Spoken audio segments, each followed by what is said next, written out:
Shout out guys for dinner time. Ayan po yung aming ulam, no?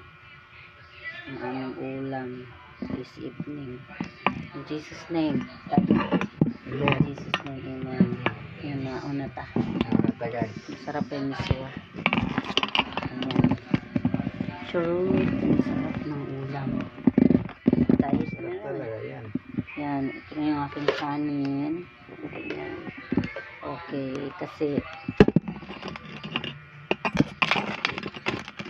para mag-isip kami sa sabaw. Masarap ang sabaw.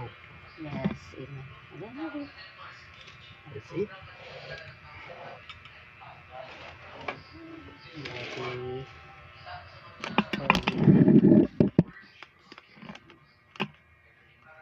Sweet na. Ayan, napagsapan din. Hindi, importante yan. Importante.